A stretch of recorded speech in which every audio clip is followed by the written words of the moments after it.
Bien, bonjour à toutes et tous. Merci aux organisatrices et organisateurs pour leur invitation.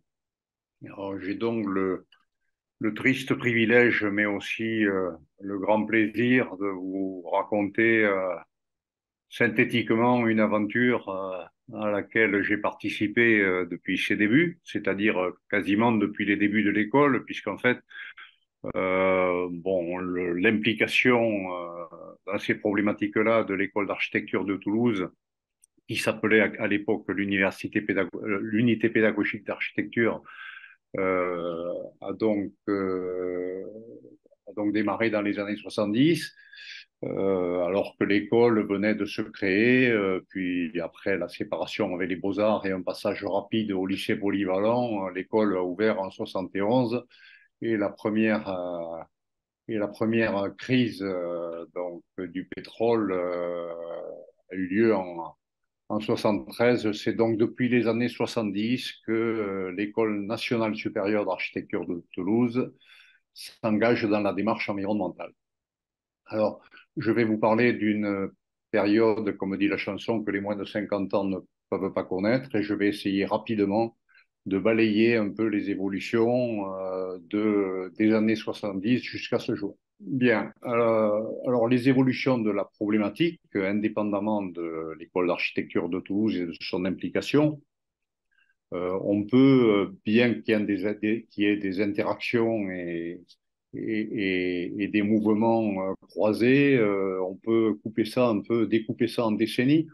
Dans les années 70, on parlait d'architecture solaire. Bon, suite au premier choc pétrolier de 1973, les mots-clés, c'était économie d'énergie. Dans les années 80, on s'est rendu compte que économiser l'énergie, il fallait pas que ça se fasse au détriment du confort et des ambiances. On a parlé d'architecture bioclimatique. Dans les années 90, on s'est intéressé à la question de la qualité environnementale, au-delà d'impliquer les autres ambiances, au-delà des ambiances thermiques, des ambiances acoustiques, visuelles, etc., s'est posé la question aussi de savoir non pas seulement ce qu'on pouvait retirer de l'environnement, mais qu'est-ce qu'on lui restituait en retour. En intégrant les enjeux socio-économiques et l'échelle urbaine, on a ensuite parlé de développement durable, même si le, le, la notion était arrivée quelques années avant. En 2010, dans les années 2010, de climat et transition écologique, et aujourd'hui, d'architecture bas carbone. Alors, à l'école de Toulouse, dans les années 70, l'architecture solaire, voilà, 73, premier choc pétrolier, et dès 1974, Jean-Pierre Cordier monte un atelier intitulé Groupe héliothermique et habitat. L'année suivante, c'est Michel Gerbert qui ouvre un atelier climat, énergie, architecture. Et en 79, les premiers TPFE sur la thématique. Alors, vous voyez que, alors qu'on parle beaucoup des retombées de la recherche sur l'enseignement, en l'occurrence, à Toulouse, c'est par l'enseignement que ça a commencé et c'est l'enseignement qui a généré par la suite des pratiques de recherche. Alors, pour l'anecdote, moi, j'ai commencé mes études en 1973 et je les ai terminées en 1979. Donc, on peut dire que je suis tombé dans la marmite quand j'étais petit. Alors, l'architecture solaire, elle a eu ses vertus, hein. Elle a permis notamment de démarrer les enseignements dont je viens de parler, mais elle a eu ses limites aussi. Et il y a eu quelques réactions. Là, ça, c'est un dessin de Reiser, hein. Le solaire, c'est moche et ça marche pas. Il en a eu quelques-uns de plus cruels dans une serre non protégée. Au printemps, on peut obtenir 70 degrés. Il était un fervent défenseur de la cause écologique, mais très sceptique sur la façon dont les choses s'engageaient. On a donc évolué dans les années 80 sur la notion d'architecture bioclimatique. Et la définition qu'on en donnait déjà à l'école de Toulouse était que ce terme faisait référence à une partie de l'écologie étudiant plus particulièrement les relations entre les êtres vivants et le climat. Une expression qui vise l'amélioration du confort peut induire de manière naturelle, en minimisant le recours aux énergies renouvelables, non renouvelables, les effets pervers sur le milieu naturel et les coûts d'investissement, ce qui en fait bien sûr un élément fondamental de l'art de l'architecte. Donc, dans ces années 80, à l'école d'architecture de Toulouse, en 81, donc, euh, fort des leçons de l'architecture solaire des années 70, un premier colloque a été organisé par Jean-Pierre Cordier avec des étudiants et l'université Paul Sabatier sur les habitants des maisons solaires pour avoir des retours. Et l'année suivante, il y a eu la création du LAB, le laboratoire d'architecture bioclimatique, qui a démarré avec Alain Châtelet, Jean-Pierre Cordier, Michel Gerbert et Jean Soum, c'est-à-dire deux architectes praticiens, un physicien et un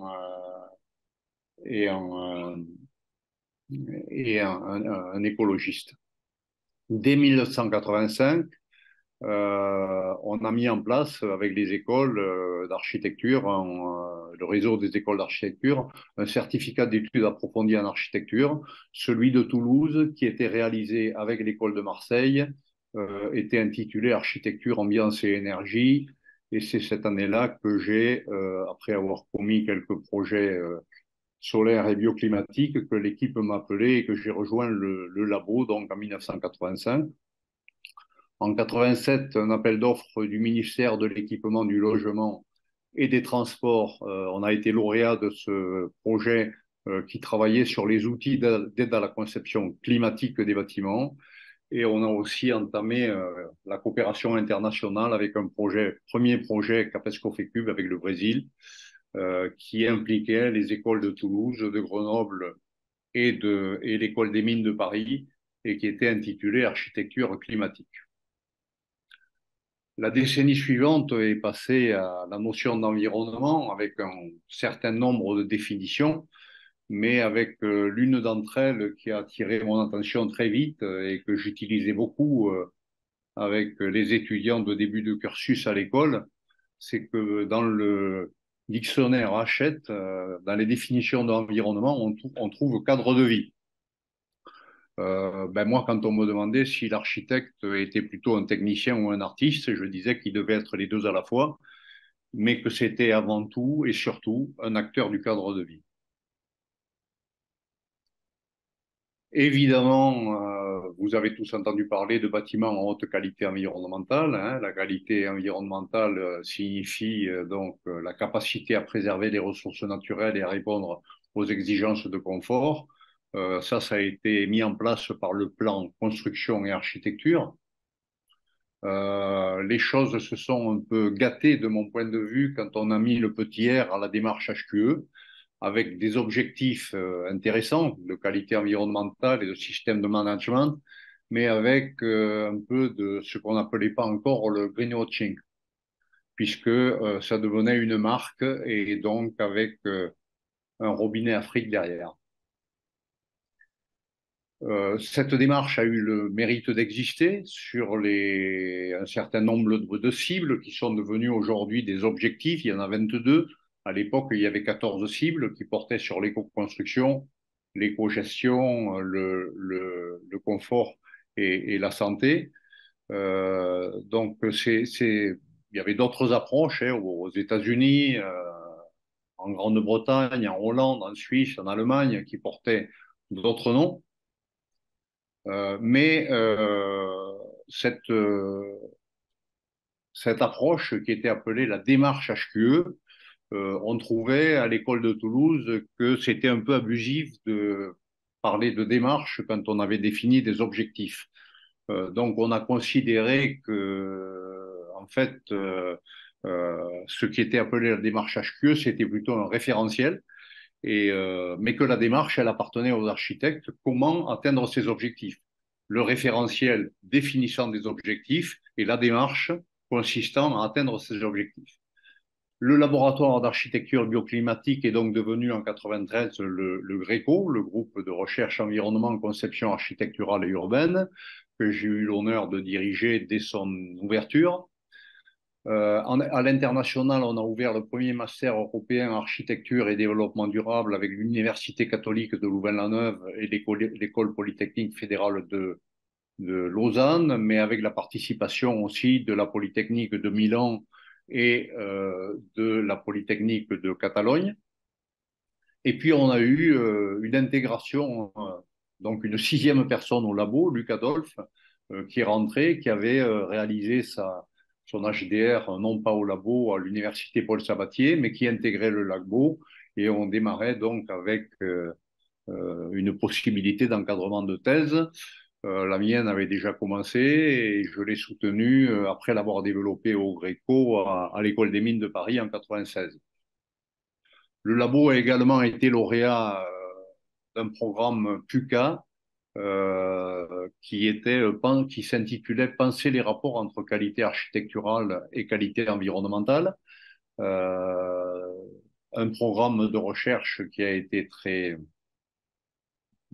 fructueux et que j'ai mené avec Juan Carlos Rojas Arias et Guillermo Lassens, les deux entrant donc au labo, en faisant les comptes. On était donc 8 désormais et on a engagé un deuxième projet Capesco Fécube avec le Brésil qui était intitulé Haute qualité environnementale.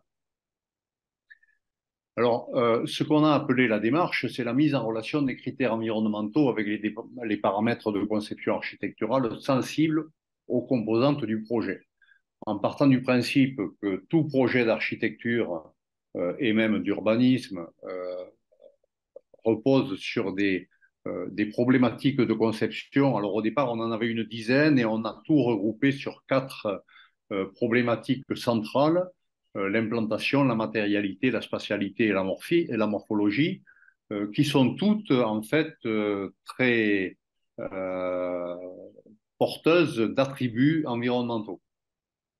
Et on a, par rapport un peu en réaction à la démarche HQE, on a considéré qu'il fallait pas démarrer de l'environnement pour aller vers l'architecture, mais plutôt l'inverse. Alors, en prenant par exemple une problématique de conception comme la matérialité, une des quatre que j'ai citées, ben, cette problématique de conception, elle engendre forcément des concepts architecturaux comme les transparences, elle engage forcément des paramètres sensibles comme les proportions. Ces proportions, elles vont interpeller des cibles environnementales et seulement dans un dernier temps, on s'intéresse à la question des performances et donc partir de l'architecture pour intégrer des notions environnementales plutôt que de faire l'inverse. Ce qui nous a amené aussi à réaliser ce qu'on a appelé un guide des concepts relais avec des concepts comme la fragmentation, la verticalité, l'opacité, etc. Et où on a réalisé un dictionnaire où finalement le même mot ou le même concept avait des attributs différents en architecture et en environnement, comme par exemple la fragmentation, qui consiste à répartir un programme de bâtiment en plusieurs volumes construits, qui peut résulter d'une volonté d'effacement visuel dans le paysage, etc. Mais en termes de qualité d'analyse environnementale, elle entraîne aussi une augmentation des surfaces d'échange et peut aussi être à l'origine d'effets tourbillonnaires. Elle augmente les possibilités de ventilation naturelle, etc. Ce qui nous a permis de réaliser un dictionnaire non exhaustif de concepts architecturaux avec leurs attributs environnementaux. La décennie suivante, on a parlé de développement durable et même si cette notion était apparue dès 88 lors de la Commission mondiale sur l'environnement, dans le rapport Brundtland qui était intitulé Notre avenir à tous, ont été intégrées à la question environnementale les questions économiques et socioculturelles.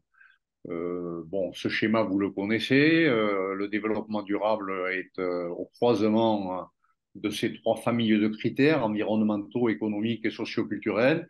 Et ce qu'on s'efforçait quand même de montrer et d'effectiver, c'est qu'en fait, il ne s'agit pas de optimiser la question environnementale et de prétendre faire du développement durable si ça se fait au détriment de l'économie et de critères socioculturels, parce que, faute de quoi, des gens qui font de l'optimisation économique pourraient dire aussi qu'ils font du développement durable.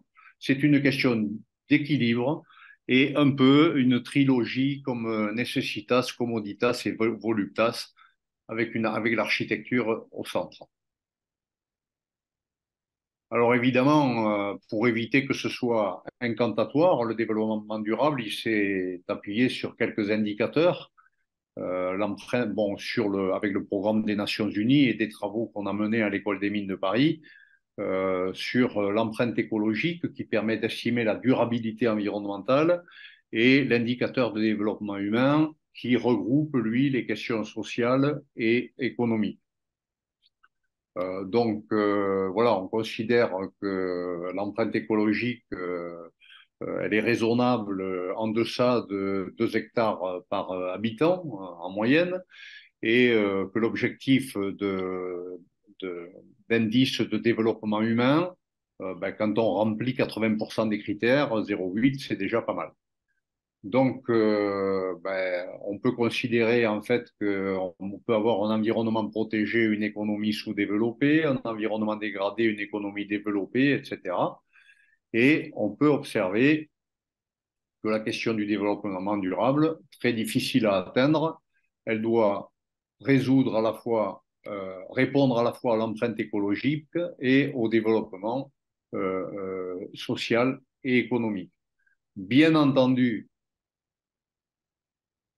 on n'y arrive pas. Mais ce qui est intéressant dans ce schéma que je vous montre, c'est pas seulement que quand on est à 2 et à 0,8 en abscisse et en ordonnée, on consomme l'énergie que peut produire la planète et on rejette les déchets qu'elle peut absorber, alors qu'il y en a qui vont jusqu'à 5 fois cette valeur. Ce qui est intéressant, c'est qu'au fur et à mesure que les pays se développent, on devrait dire qu'ils s'industrialisent, ils s'écartent de l'empreinte écologique raisonnable.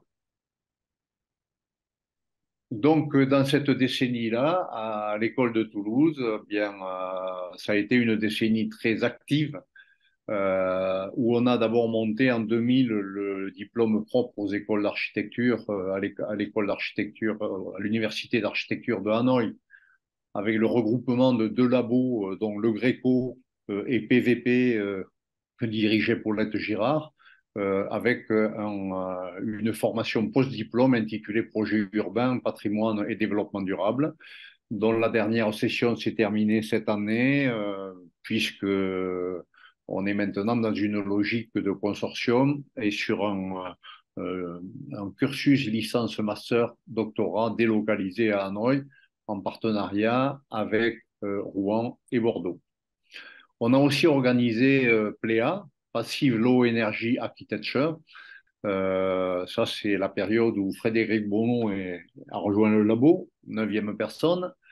Donc en 2002, c'est 350 chercheurs. On avait organisé ça au siège de la météo, qui sont venus parler d'environnement, de design et d'environnement. C'est la première fois que PLEA, qui se réalise tous les ans depuis près de 40 ans, la première et la seule fois où ça a été réalisé en France. Le labo a également été à l'origine d'une formation continue qui était réalisée sur 28 jours, donc ce n'était pas de l'initiation mais de la formation, à la demande du Conseil régional de l'Ordre des architectes, et on a quand même formé en formation continue plus de 50% des architectes inscrits à l'époque à l'Ordre Midi-Pyrénées.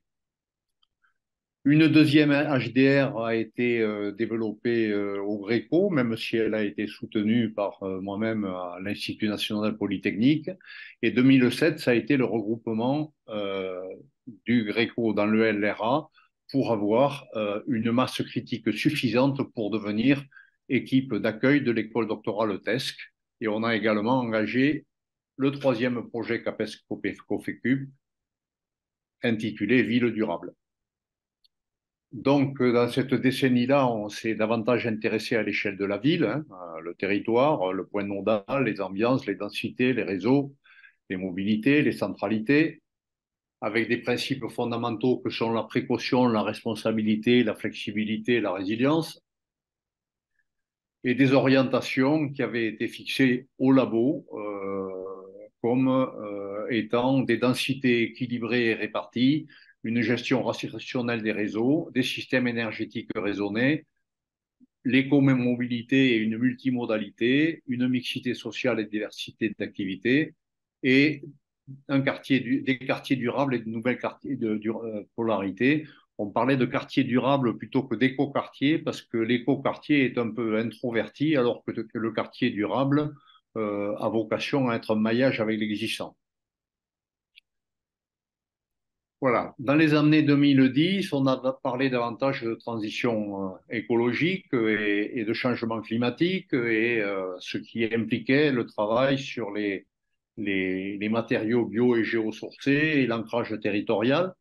Ça a été l'intégration dans une autre école doctorale, MEGEP, donc mécanique, énergie et génie civil, avec une forte implication au labo, donc de nouvelles intégrations, Nathalie Tornet, Tatiane Martins, Marion Bonhomme, ce qui a permis une labellisation du LRA comme équipe d'accueil de l'Université fédérale de Toulouse. Je rappelle que être d'équipe d'accueil de doctorants était une condition sine qua non pour être intégré dans la commune, ce qui a été fait en 2017, grâce justement à la labellisation de l'équipe d'accueil. Donc, l'équipe d'accueil, c'était le labo, et l'intégration dans la commune, c'était l'école. Et 2018, c'est aussi le démarrage de Tocatière. Là, j'avais repris la direction de l'école en 2017 et regroupé quelques anciens étudiants et doctorants pour s'impliquer dans cette démarche que vous connaissez et qui consiste à immerger des étudiants de première année en leur faisant mettre la main dans la terre rapidement. Et puis, on est revenu un peu sur les notions d'écologie pour faire le constat évident que écologie et architecture s'intéressent à la gestion de l'espace, à la gestion des ressources en matière et en énergie et à la gestion du cadre de vie, impliquant donc des matières recyclables, non recyclables, renouvelables, non renouvelables, mais ayant aussi des impacts sur l'usager, à la fois en termes de confort et en termes d'impact sur la santé, puisque vous savez qu'il existe des maladies dues à la pollution du sol, pollution de l'eau, pollution de l'air, etc. C'est aussi dans cette décennie que les personnes que je viens de citer, notamment Nathalie Tornet, Tatiane Martins, avec Luc Adolphe qui était encore là, et Marion Bonhomme à l'école aussi, au labo, avant de rejoindre l'INSA, avec des projets, bon, un premier, adaptation au changement climatique de l'agglomération toulousaine, Muscade, qui était un projet multidisciplinaire avec Météo France, le CSTB, le CNRS, etc. Multiplicité, qui portait sur l'optimisation énergétique multi-échelle et la modélisation multicritère des formes urbaines. Donc une décennie très active dans les partenariats et dans les gros programmes de recherche. Et les années 2020, l'émergence de la notion d'architecture bas carbone qui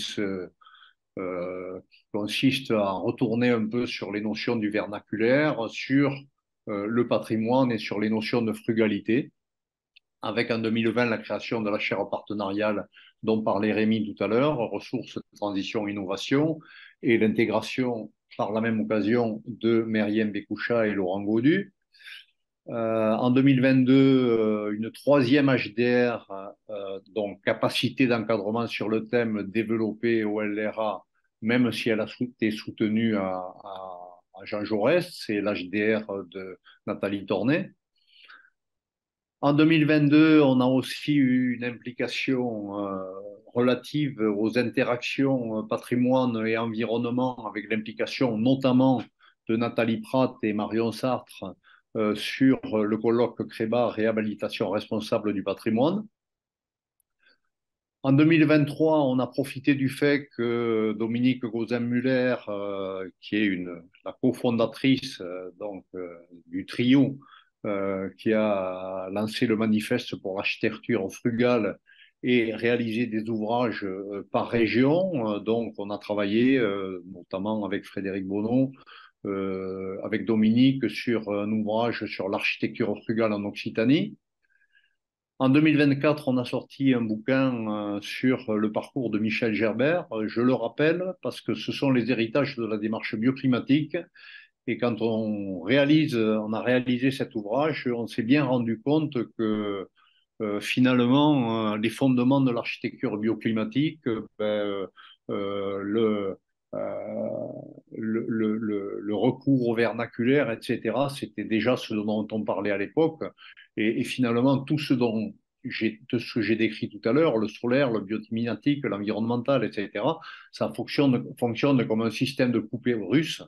Hein, on ne jette pas le bébé avec l'eau du bain, on intègre à chaque décennie les acquis de la décennie précédente. Et vous verrez en parcourant ce bouquin qu'il y a déjà dans la démarche de projet, d'enseignement et de recherche de Michel Gerbert et plus largement du labo, tout ce dont on parle aujourd'hui et qui nous amène aujourd'hui au colloque l'RANSA intitulé Du vernaculaire au contemporain vers une architecture bas carbone. Donc dans cette décennie-là, on a évidemment travaillé en utilisant le support de Terra Fibra Award, dont Dominique Gauzin-Muller est commissaire et qui a été exposé à l'école, mais utilisé à d'autres fins aussi. L'atelier Tocatière, je disais tout à l'heure qu'il a démarré en 2018, mais en 2021, il a intégré le cursus de l'école, ce qui n'est pas neutre du tout, puisque c'est devenu un enseignement à part entière au sein de l'école et pas seulement une expérience préalable aux études. Évidemment, la frugalité et l'architecture biosourcée euh, ont donné lieu à des thèses de doctorat en cours. Et on arrive aujourd'hui au colloque que vous organisez du vernaculaire au contemporain vers une architecture bas carbone. Nous y sommes. J'espère que je suis resté à peu près dans le délai qui m'avait été imparti, même si je n'ai pas trop regardé la montre. En tout cas, j'ai écrit pour terminer que de nombreuses chercheuses et de nombreux chercheurs, de nombreuses thèses, projets de recherche, thèses de doctorat, séminaires, ouvrages, articles ont sillonné ce long parcours à l'ENSA Toulouse, qui a duré donc depuis 73, donc une cinquantaine d'années, avec de nombreux partenariats en France, mais aussi une activité internationale très soutenue. Il n'était pas possible dans cette synthèse de tout évoquer et je m'en excuse, mais je vous invite à consulter les archives du LRA. Je vous remercie et vous souhaite un bon colloque en vous disant à bientôt pour de nouvelles aventures.